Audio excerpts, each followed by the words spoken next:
Oh, I'm on like the fifth take of this. Okay. Hi, I'm Couch Coop, and I've been rocking back and forth, half crying in the darkness for 2 months. Yes, if you were a regular, I've been hacked, was hacked, reinstated. The whole thing will be revealed in full on another video. I don't want to go on about it at the moment. I'm back, I'm recording, holy shit. I'm very thankful. We're going to go through some PlayStation 4 games on the PlayStation 5. Everything you see on this video is going to be PlayStation 5 footage. Lo and behold, we're looking at Iron Rain, and yeah, it does. It's enhanced on the PlayStation 5. Can you believe it? I am, of course, playing Returnal. Returnal has just had like its third update drop in tonight. It's like the 20th of May today, and there's rumours of it being slightly easier on the updates. Man, I am a roguelike, die-hard, crazy permadeath freak, and it is stressing me out. I'm stuck on the first boss. I can't believe I'm saying, I can't believe I'm telling you that. I don't care. I've been waiting months. PlayStation 5s aren't even available still. I can't, what's it? Biomutante's coming out on the 25th of May. Not even got a PlayStation 5 version.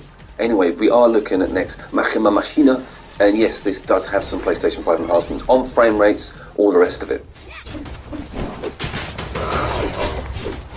You may be noticing that I'm sounding a little bit different. That's because I'm going through the SharePlay software, still on my old Razer microphone, but it's some reason it's really graspy and horrible. I'll get that sorted out in the next few days. New software coming for editing. I'm going over to the Pro at Premiere, not mucking about this time.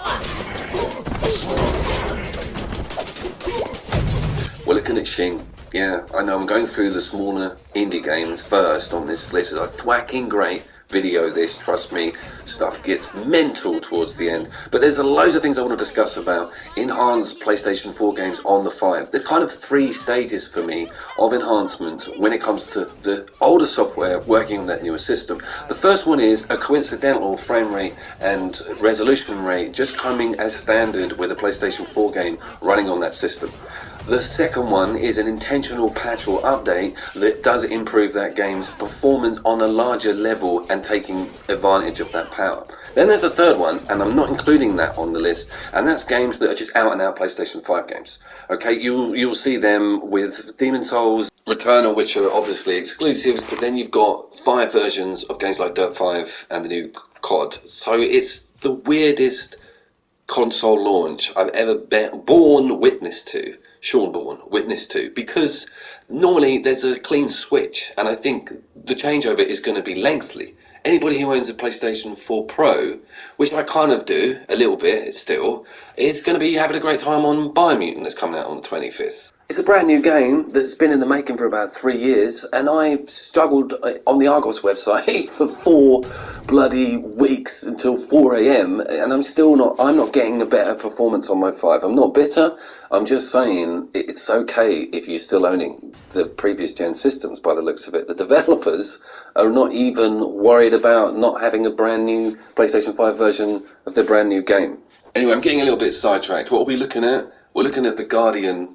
The Last Guardian. The last time I'll be looking at The Last Guardian, that's mean. But this game was spoken about in probably 1989. Let's move on, because as you can tell, I'm full of useful information at the moment. I've got 2 months of PS4 and PS5 stuff backed up in my system that I need to get out. The Outer Worlds. So first up, this is kind of the first AAA game that really stood out as having big frame rate and resolution improvements. We have a pegged 60 by the looks of it. I will get some of this confirmed, but it's really running at a beautiful resolution, and this game did struggle. It did have screen tearing. When combat kicked off, things were not pretty, but they are through the roof pretty now.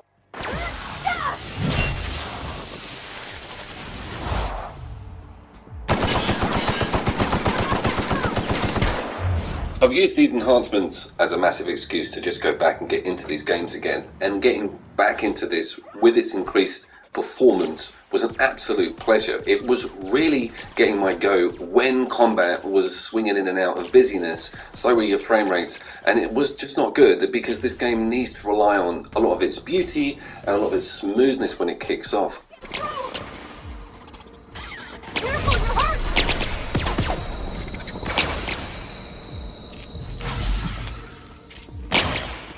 This list doesn't include all of the PlayStation 4 games that feature improved resolution or frame rates. I've cherry-picked it, can you believe? And some of the games I looked at just did not have any noticeable difference. Like Need for Speed Heat, I was like, no way.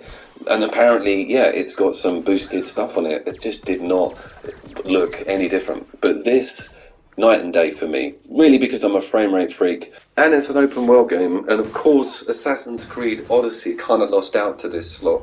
It does look slick. I'll tell you something. That Assassin's Creed game on the PlayStation 4 Pro just looked beautiful anyway. I couldn't really fault it. So there's, again, not that drastic a difference. Probably Obsidian's fault for having their original base game full of screen tearing and low frame rates. But talking of screen tearing and low frame, no, talking of popping, we got the old Just Cause Quattro.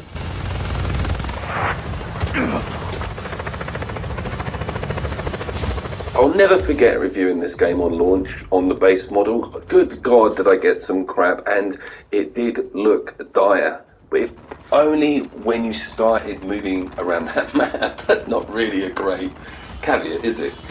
It was okay, it looked fine until you started walking around. But this is an improvement, not really where it's supposed to be. We still see bush coming out of nowhere and just trees spamming in. But it's a very busy game, and if you need I think if we got it free, it's definitely doing the rounds free somewhere. It's really worth it. If you've got 5 and you want to see an amazing open world game run smooth as butter, or if you had it like me on the old system and want to see it have a kick up the arse kicked.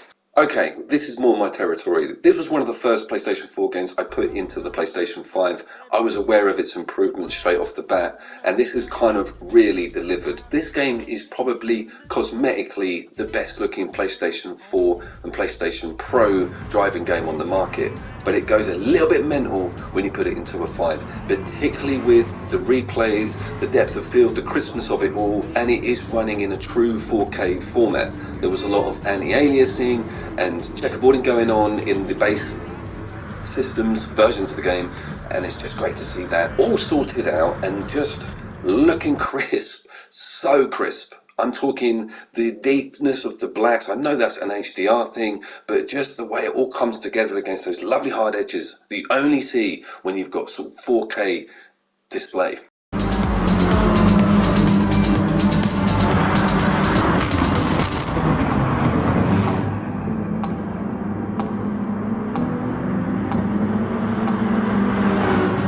Driving games are really important when it comes to crisp, smooth resolution and frame rates. It can really dampen your experience if those things aren't on par, and GT Sport has them both on par with the PlayStation 5. And we will obviously get a new Gran Turismo.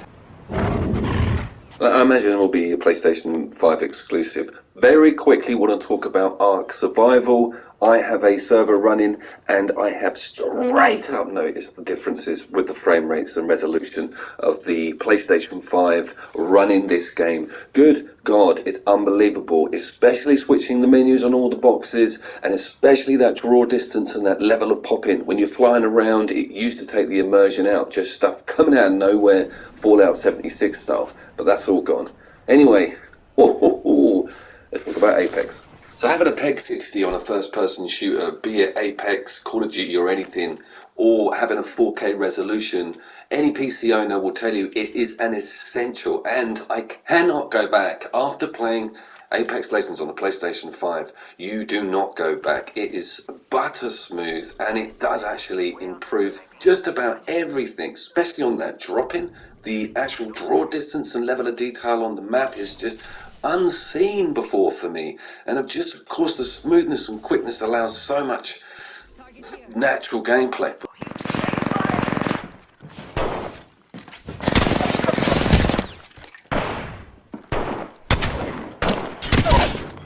It kind of brings me back to the original point at the start of the video. It's crazy days that we've got two systems running against each other like this, and to hold them both up quite literally, which is what I've done, I have two TVs in my lounge, and I have the older PlayStation on one and the 5 on the other. So look, between the two of them, yeah, it's not 450 quid, but there is a difference. That's the main thing, and we will see more. That's another thing. We don't really, or haven't actually had a full-on current gen patch coming for Apex. I don't know how they're going to play that. It'll be interesting.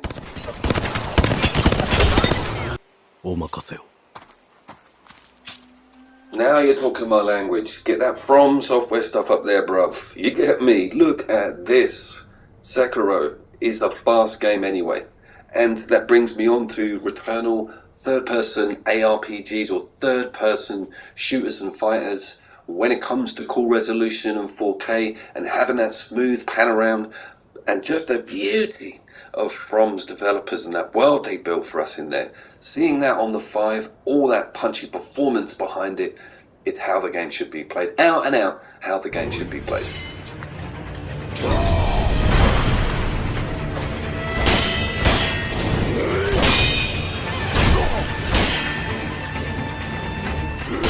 Seeing that game in 30 frames per second again now is a bit of a shock to the system, and this will happen to you if you do crack it open on the 5. That 60 FPS is so smooth and beautiful, it kind of changes loads with the game. You feel really confident with the combat, you know what's happening and when it's happening, and there's split-second dodges in this game where frame rates are really essential, so bang on for adding us that extra 30 frames per second, and bang on for just having a gorgeous game full stop. Rocking the camera around this, like this rather, really does show off. If you're going to have any judderiness, how smooth it is. That draw distance is incredible anyway, but wow, what a stunner. And bang on cue, talking of stunners, we've got God of War going at 60 frames per second and at 4K. Now, PC owners do not have access to this game, obviously, unless you own the PlayStation 5, and this is really great to have probably the flagship title on the PlayStation 4 and Pro as a boosted, perfect looking game over on the 5. Now there's some HDR bleed out, we all know that's good news. It means that it has an impact on the visuals.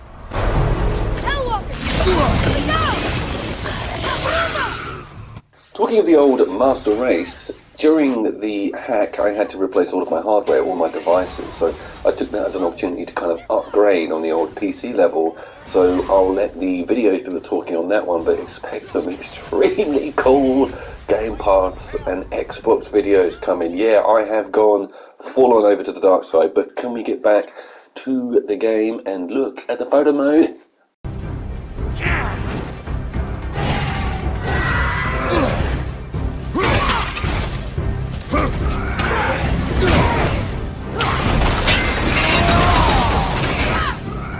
I'm a little surprised we didn't see a new God of War, or kind of more of the new God of War, towards the PlayStation 5's sort of honeymoon period, which would have been the opening quarter of its launch, the opening's 2 to 2.5, 3 months. But obviously the planet went spinning into turmoil, the Ryzen chips became like rocking horse shit, and the whole thing has just gone weird. I think a lot of developers are holding back. I think a lot of big name studios, or certainly hardware owned studios, are not rolling out everything at the moment.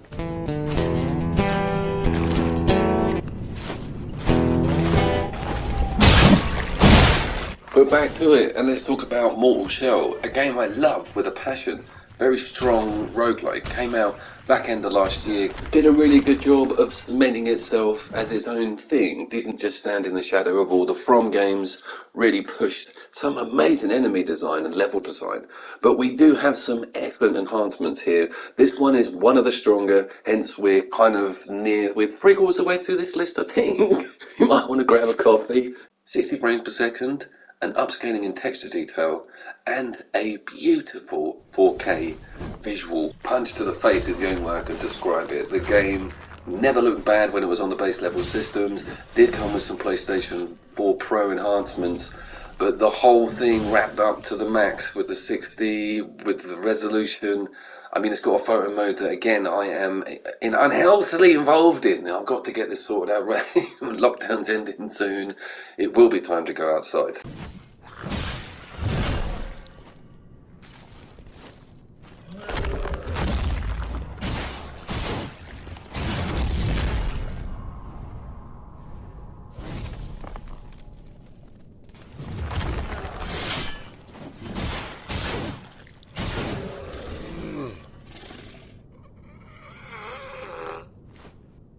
Okay, let's talk about Elite Dangerous. It is one of my favourite games of all time on the PlayStation 4 Pro, but it did suffer with some really scrapey frame rates when you flew in to the big planets, when you were in heavy combat. We are now looking at 60 frames per second. It does have a 4K mode, but more importantly, it's the surface textures, and it's the planet surface textures and the distance of detail you get to see now when you've got the 5 going on this game.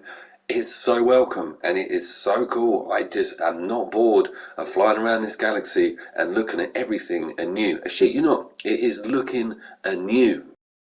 So this one is all about that texture detail. You can actually go onto the planet's surface with the Horizons update, which is really important because that was kind of lacking in the game. It was always a bit sterile when it came to interacting with the planets themselves. Space stations were awesome, but the planets felt a bit distant. No pun intended, but we've also got this amazing injection of texture, and the game's had some tweaks when it comes to the UI, customization, doing things a little bit differently. It's had a lot of updates since I've been away from it, so I am smack back in there making those little smoke trails with some spaceship. That's hours of fun, just going up and seeing it disappear into the abyss as well. Yeah, smoke trails. Gotta get out more.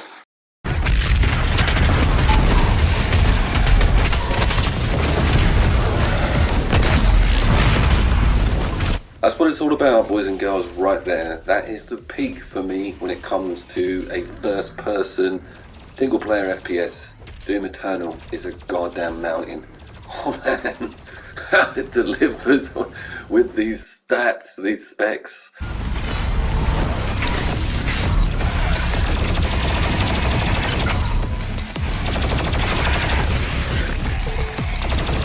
It's absolutely incredible. It's a force of nature. It should be the first thing you do if you own this game on the PlayStation 4 and you get that 5. Just go straight to Doom Eternal just to see immediately how powerful your machine is. So on a little bit of more of a tranquil note, we've got Nier Automata, and we just had the prequel release, Remastered.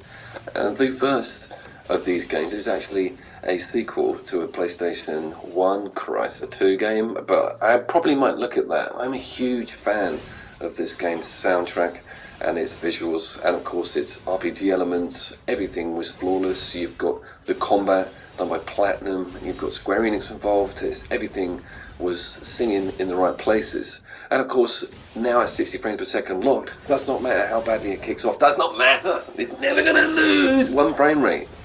Trust me, you want that when it comes to Nier.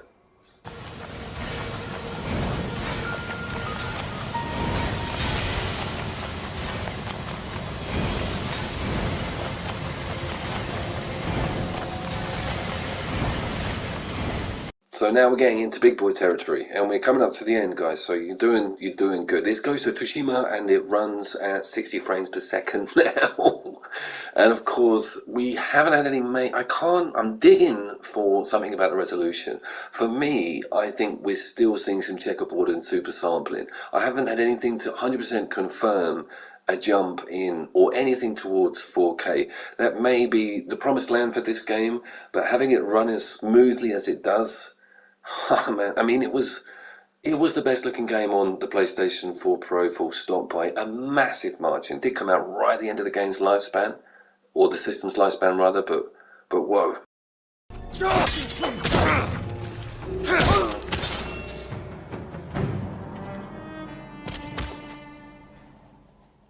Nothing really comes close to this game's polish and its magnificence. You've only got to look at Cyberpunk 2077 and to see the launch window that these games came around in and the budgets to see how, not to make a game, CD Projekt Red. And I would include Cyberpunk on this video because it does have a huge PlayStation 5 boost, but that will get its own stuff. We've had some big updates coming.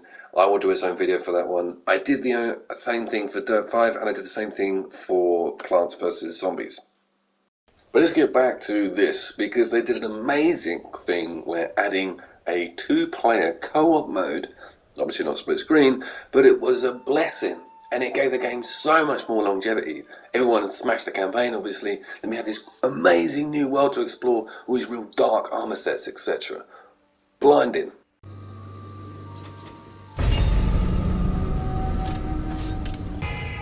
Okay, staying on the chopping heads off with swords theme, let's look at Nier 2, and this one has a big patch. So this is a full-blown remastered version, so we're in the last stages now. These are the stage 3 enhancements, as I call them.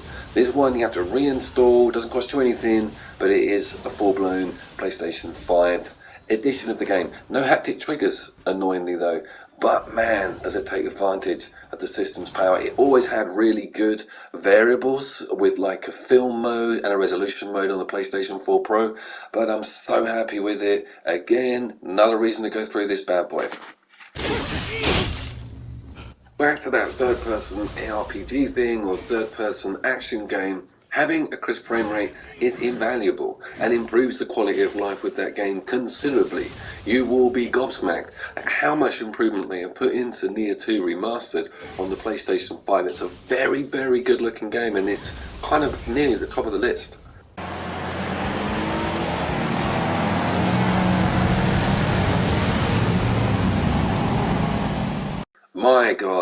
My God, I thought this game looked good on the PlayStation 4 Pro, but yeah, it did run well weird on certain tracks, certain sections. If there was a lot of stuff getting smashed to pieces, if there was a lot of rubble on track, that sort of thing, or something smashed into tires, you would see huge frame dips. Oh my God, Wreckfest is in its promised land.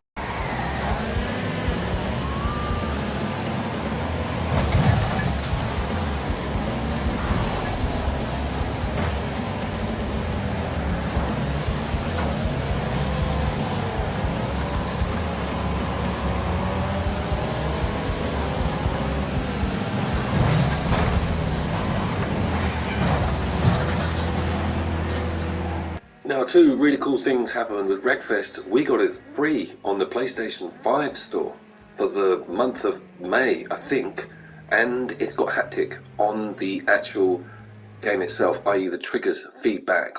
Really cool addition.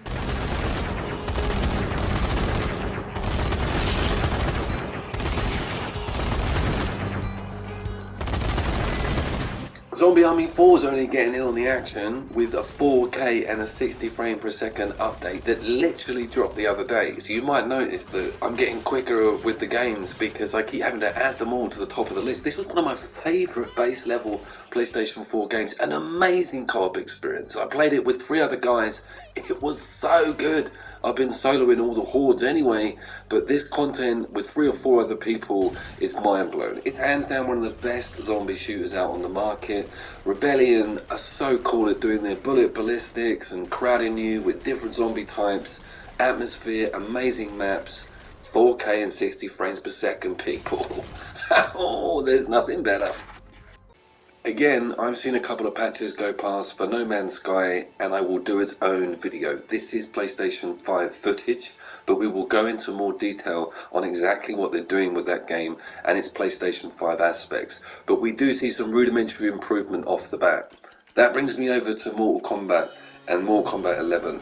Blimey, yeah, that's got its own game. It doesn't really fit on this list. It was a re-download. It's running at above 60 frames per second, I think. May well get its own video. Right, we're here. And it's the final game, and it was the one that has blown my mind the most. It really has launched me into how powerful a machine this can be and how convenient it is to be able to put a game like Remnant from the Ashes in from your previous playthrough, load up all of your stuff and just see it in so much beauty. What a cracking game. And guys, it's so good to be back and to have one of my favourite games feature on the top of the list again and see it looking absolutely stunning. It is over on Game Pass, funnily enough, so I could actually put this over on the PC. It's free with that subscription, so if you're owning a PC or an Xbox and you've not got involved with Remnant from the Ashes, it's one of the best gun-based Souls-like. You heard me right, it's a gun-based Souls-like.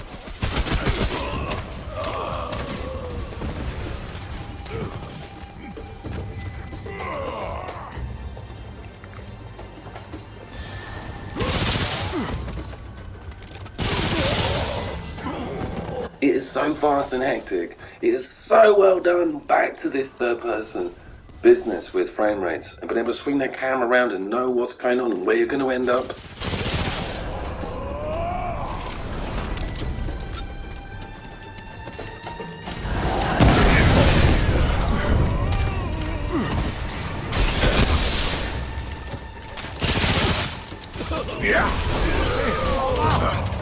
Okay, I think I'm safe to do an outro. I want to say a massive thank you to all of my friends and family that were so supportive when this all kicked off 2 months ago. They have put up with a nightmare human being until yesterday.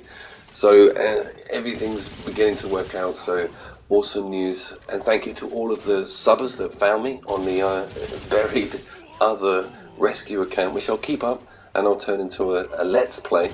I'll put some sort of live, I'll record as I'm playing. There's some funny stuff that happens. I'll get it on video. It's kind of live. Schedule wise, we're going to have a Game Pass Couch co-op video coming out really shortly. I'm going to hit Returnal and we're going to see Biomutant. Obviously I'm going to get some more lists together, but Biomutant's a big one for me. Cannot wait. And I'll see you down there.